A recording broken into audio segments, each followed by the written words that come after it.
अगर आप एक केमिस्ट शॉप चलाते हो या किसी के साथ काम करते हो फार्मा डिस्ट्रीब्यूशन में, तो आपने ये ज़रूर सुना होगा कि मार्जिन बहुत कम है, कंपटीशन बहुत ज़्यादा है।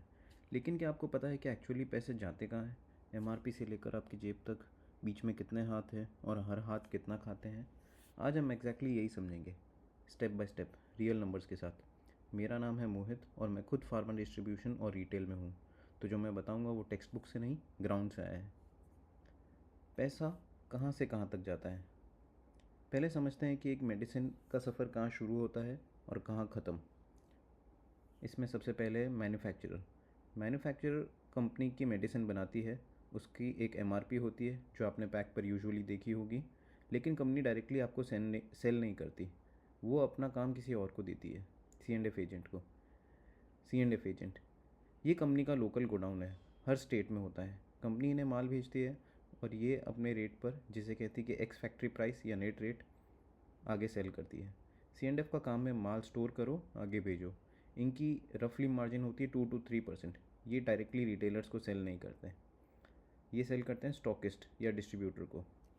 यहाँ से आप जानते ही हो, ये वो बंदा है जो सी एंड एफ से माल खरीदता है और आगे से रिटेलर्स को सेल करता है। स्टॉकिस्ट की मार्जिन अप्रॉक्सीमेटली होती है 8 to 10%। फिर आते हैं रिटेलर्स, ये आखिरी स्टॉप है। रिटेलर स्टॉकिस्ट से माल खरीदता है और पेशेंट को एमआरपी या कुछ डिस्काउंट देकर सेल करता है। रिटेलर्स का मार्जिन अप्रॉक्सीमेटली होता है 18 to 24%। तो अब समझते हैं पैसा बनता कैसे है इससे। चलिए अब एक रियल एग्जांपल से चालू करते हैं। एक टैबलेट है जिसकी एमआरपी है 100 रुपीज़। तो उससे हम समझते हैं कि पैसा बनता कहाँ से। कंपनी का नेट रेट हो गया अप्रॉक्सीमेटली 55 to 60 रुपीज़। ये वो रेट है जिसमें कंपनी सी एंड एफ को देती है। मतलब कंपनी अपना मार्जिन ऑलरेडी सेट कर चुकी है, उसकी कॉस्ट ऑफ प्रोडक्शन, उसका डिस्ट्रीब्यूशन, उसकी मार्केटिंग, उसका एक्सपेंस, उसका प्रॉफिट, सब कुछ इसमें ऑलरेडी बेक्ड इन है। सी एंड एफ से स्टॉकिस्ट रेट रफली 62 to 65 rupees. C and F ने अपना 2-3% ऊपर लगाया और आगे सेल किया। स्टॉकिस्ट से रिटेलर की रेट रफली 78 to 80 रुपीज़। स्टॉकिस्ट ने अपना 8 to 10% लगाया और आगे सेल किया। रिटेलर एमआरपी पे बेचता है और उसका ग्रॉस मार्जिन हुआ अप्रॉक्सीमेटली 22 to 24 रुपीज़। ये उसका 22% मार्जिन हो गया। अब यहाँ एक इम्पॉर्टेंट चीज़, ये ग्रॉस मार्जिन है, नेट मार्जिन अलग होता है। रिटेलर्स का एक्सपेंसेस है, दुकान का किराया, स्टाफ, बिजली, एक्सपायरी, लॉस ब्रेकेज।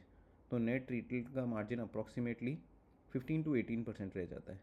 और इसी तरह से स्टॉकिस्ट का नेट मार्जिन 3 to 5%, क्योंकि उसकी लॉजिस्टिक्स, क्रेडिट, सेल्समैन, व्हीकल सब उसके ऊपर है। मार्जिन को खाने वाली चीज़ें, मार्जिन कैसे ख़त्म होता है, क्यों बचता नहीं है? अब आप सोच रहे होगे कि जब 20% मार्जिन है तो ये तो बड़ी अच्छी बात है, तो लॉस क्यों होता है? क्योंकि मार्जिन खाने वाले बहुत हैं। देखते हैं क्या क्या है। एक्सपायरी या नियर एक्सपायरी स्टॉक, ये सबसे बड़ा दुश्मन है रिटेलर और स्टॉकिस्ट दोनों का। अगर 10,000 का माल एक्सपायर हो गया तो उसने अपने 2 महीने का प्रॉफिट खो दिया। Solution, FEFO method. इसका मतलब हो गया फर्स्ट एक्सपायरी फर्स्ट आउट। जो पहले एक्सपायर होगा वो पहले बेचो। सेकंड आता है क्रेडिट पीरियड। रिटेलर को आप 30 to 45 डेज़ का क्रेडिट देते हो, लेकिन आपको सी एंड एफ में पेमेंट करना होता है 7 to 15 डेज़ में। ये गैप आपकी वर्किंग कैपिटल को खाता है और अगर कोई रिटेलर बाउंस कर जाए तो ये सीधा लॉस। स्कीम्स का प्रेशर, थर्ड पॉइंट। कंपनी देती है 10+1 या 5+1 या बोनस या कुछ आर्टिकल। ये अच्छा तो लगता है, लेकिन अगर आप ज़्यादा स्कीम का माल उठा ले और वो बिक ना पाए तो एक्सपायरी का रिस्क आपके ऊपर ही आ जाता है। इसलिए सोच समझ कर काम करें। फिर फोर्थ है कंपटीशन और प्राइस कटिंग। आज बहुत डिस्ट्रीब्यूटर्स हैं, कुछ लोग मार्जिन तोड़ के देते हैं सिर्फ बिजनेस बचाने के लिए। ये पूरी ट्रेड की मार्जिन्स कंप्रेस कर रहा है धीरे धीरे। फिफ्थ पॉइंट, जो कि किसी को शायद दिखता नहीं है और पता नहीं चलता, बट एक काफ़ी इंपॉर्टेंट पॉइंट है, जीएसटी और रिटर्न्स। रिटर्न्स का पेपर वर्क, जीएसटी रिकन्सिलिएशन, ये सब हिडन कॉस्ट है। ये रिटर्न प्रोसेस करने में जो टाइम और एफर्ट जाता है उसकी वैल्यू दिखती नहीं है, लेकिन होती बहुत बड़ी है। तो मार्जिन बचाएं कैसे? मार्जिन बचाने के लिए भी तो कुछ करना पड़ेगा। प्रैक्टिकल टिप्स जो मैं बताता हूँ, जो मैं खुद यूज़ करता हूँ या मैंने करते हुए देखा है लोगों को। हाई मार्जिन प्रोडक्ट्स, रिटेलर्स के लिए स्पेशली, जैसे कि जेनरिक, ओटीसी या प्राइवेट लेबल, इन पर ज़्यादा फोकस करें। ब्रांडेड एथिकल मेडिसिन में मार्जिन टाइट है। सेकंड, एक्सपायरी ट्रैकिंग सिस्टम बनाओ। एक सिंपल एक्सेल फाइल भी काफ़ी है, और नहीं तो यूजुअली आजकल सारे सॉफ्टवेयर एक्सपायरी ट्रैक करने में आपको हेल्प करते हैं। फास्ट मूविंग प्रोडक्ट्स पे वॉल्यूम बनाओ।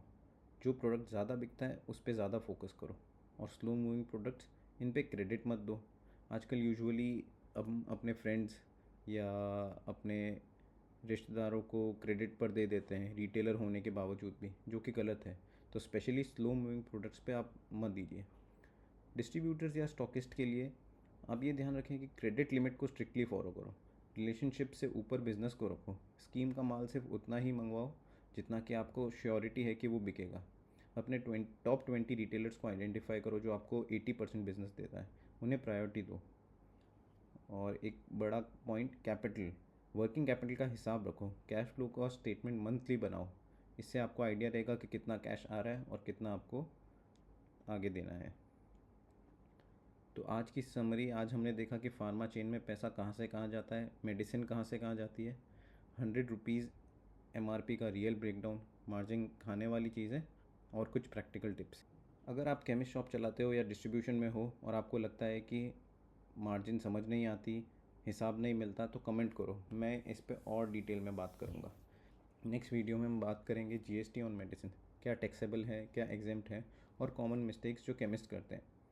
अगर ये वीडियो आपको हेल्पफुल लगा तो लाइक करो, चैनल को सब्सक्राइब करो, और अपने किसी केमिस्ट दोस्त को इस बारे में बताइए, उन्हें भी काम आएगा। Thank you.